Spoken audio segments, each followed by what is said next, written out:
మనిషి రూపంలో తిరిగే ప్రతి ఒక్కరూ మనుషులేనా?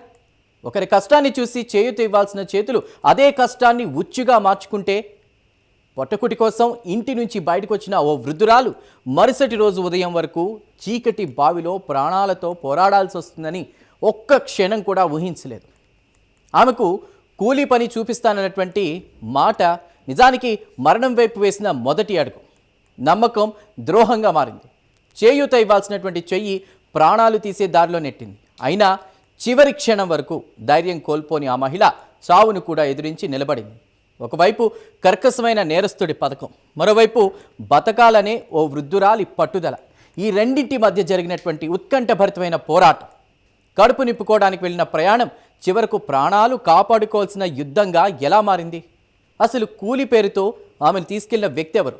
ముందుగానే ఈ నేరానికి స్కెచ్ వేసుకున్నాడా? మరణం అంచుల దాకా వెళ్ళిన ఆ వృద్ధురాలు చివరకు ఎలా బయటపడింది? Let's watch.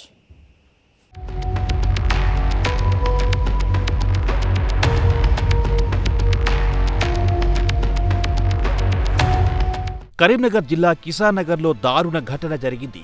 ఉదయం వెలుగు రాకముందే చాలా మంది కూలీలు లేబర్ అద్దాల వైపు చేరుకుంటారు. ఎవరైనా పని కోసం పిలుస్తారేమో, ఆ రోజు కూలి దొరికితే ఇంట్లో పొయ్యి వెలుగుతుందేమో అన్న ఆశతో అక్కడ గంటల తరబడి ఎదురు చూస్తుంటారు. అలాంటి ఆశతో కిసాన్ నగర్కు చెందిన వృద్ధురాలు లక్ష్మి కూడా ఆ ఉదయం ఇంటి నుంచి బయలుదేరింది.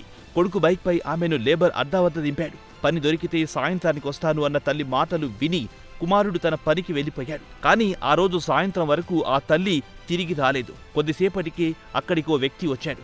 కూలీ పని ఉందని చెప్పాడు. రోజంతా పనిచేసి కొంత డబ్బు సంపాదిస్తారని ఆశతో లక్ష్మి వెంటనే అంగీకరించింది.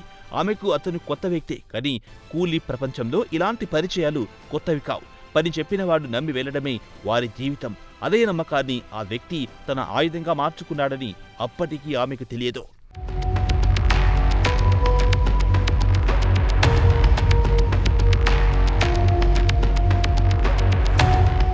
తనతో వచ్చిన వ్యక్తి నేరుగా తన వాహనంపై తీసుకెళ్లలేదు. ముందుగా యాప్ ద్వారా ఓ బైక్ రైడ్ బుక్ చేశాడు. ఇద్దరు కలిసి ఓ ప్రాంతం వరకు వెళ్లారు. అక్కడికి చేరుకున్న తర్వాత అసలు నాటకం మొదలయ్యింది. ముందుగానే అక్కడ తన వాహనం సిద్ధంగా ఉంచుకున్నట్టు మరో బైక్పై ఆమెను ఎక్కించాడు. అప్పటికే జనసంచారం తగ్గిపోయింది. రహదారులు చిన్నవయ్యాయి. ఇళ్లు కనిపించకుండా పోయాయి. పొలాల మధ్య దారులు మొదలయ్యాయి. పనిచేసే చోటుకు వెళ్తున్నామని అనుకున్న వృద్ధురాలు నిజానికి ఉచ్చులోకి అడుగు పెడుతోందని గ్రహించేలోపే ఆలస్యమైపోయింది. నిర్మానుష్యంగా ఉన్న వ్యవసాయ భూముల్లో తీసుకెళ్లిన తర్వాత ఆ వ్యక్తి అసలు రూపం బయటపడింది. పని మాట మాయమయ్యింది. బెదిరింపులు మొదలయ్యాయి. ఒంటిపై ఉన్న బంగారు నగలివ్వాలని డిమాండ్ చేశాడు. ప్రాణాల భయంతో ఆమె ఎదిరించే స్థితిలో లేదు. అయినా అతనికి అంతటితో సరిపోలేదు. నగల్లాక్కున్న తర్వాత కూడా ఆమెను అక్కడే వదిలిపెట్టలేదు.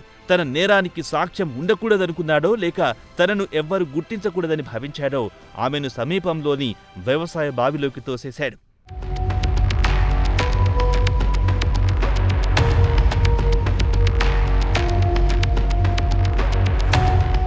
ఒక్క క్షణంలో నేల కాళ్ల కింది నుంచి జారిపోయింది. పైనుంచి కిందకు పడిపోయిన ఆమెకు మరణం కళ్ల ముందే కనిపించింది. కానీ అదృష్టవశాత్తు ఆమెకు ఈత రావడం ప్రాణాల నిలబెట్టుకోగలిగింది. నీటిలో తేలితో బయటపడేందుకు ప్రయత్నించింది. బావిలో వేలాడుతున్న తాడు కనిపించింది. అది ఆశగా పట్టుకుంది. ఆ తాడే తనకు జీవితం ఇస్తుందని భావించింది. కానీ పైనుంచి చూస్తున్న నీతుడు మరో దారుణానికి ఒడిగట్టాడని ఆమె చెబుతోంది. ఆమె పట్టుకున్న తాడును కూడా కోసేసి అక్కడి నుంచి పారిపోయాడని చెబుతోంది. అంటే ఆమె బతికే అవకాశాన్ని కూడా పూర్తిగా తుడిచేయాలని అతను ప్రయత్నించినట్టే. చుట్టూ చీకటి, పైకి ఎత్తైన గోడలు, బయటికి రావడానికి దారి లేదు. సహాయం కోసం పిలిచినా వినేవాళ్లు లేరు. అయినా ఆమె ఆశ వదులుకోలేదు. బావిలో దొరికిన మరో చిన్న ఆధారాన్ని పట్టుకుని గంటల తరబడి ప్రాణాలతో పోరాడింది. ఆకలి, దాహం, అలసట, భయం, చీకటి ఒక్కో నిమిషం ఒక్కో యుగంలా గడిచింది. అయినా బ్రతకాలనే సంకల్పం మాత్రం తగ్గలేదు.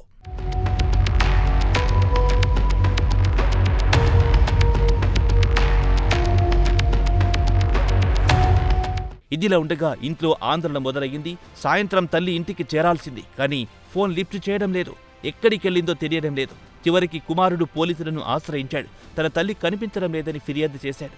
పోలీసులు కూడా ఆమె ఫోన్ వివరాలు పరిశీలించడం మొదలెట్టారు.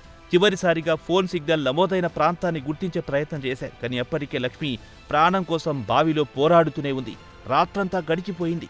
ఉదయం పొలానికొచ్చిన యజమానికి బావి వైపు నుంచి అరుపులు వినిపించాయి. మొదట ఏంటో అర్థం కాలేదు. దగ్గరకు వెళ్లి చూడగా బావిలో ఓ మహిళ కనిపించింది. వెంటనే స్థానికులకు సమాచారం ఇచ్చాడు. గ్రామస్తులు ఎలాంటి ఆలస్యం చేయకుండా తాళ్లు, మంచం తీసుకొచ్చి ఎంతో శ్రమించి ఆమెను బయటకు తీశారు.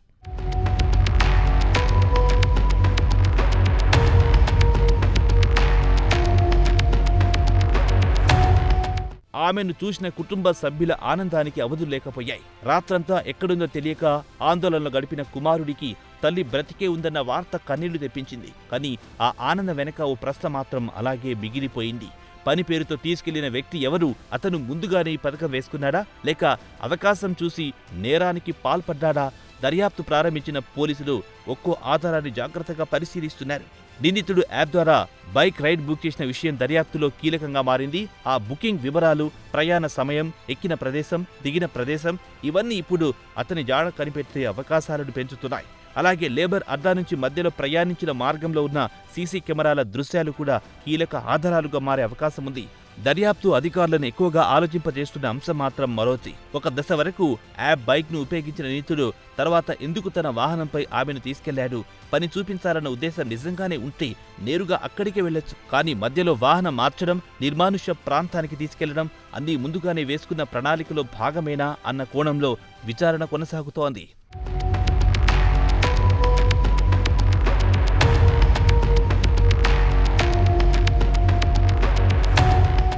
కూలీ కోసం ఎదురు చూసే పేదల నమ్మకమే ఇప్పుడు కొందరు నేరగాళ్లకు అవకాశంగా మారుతోంది.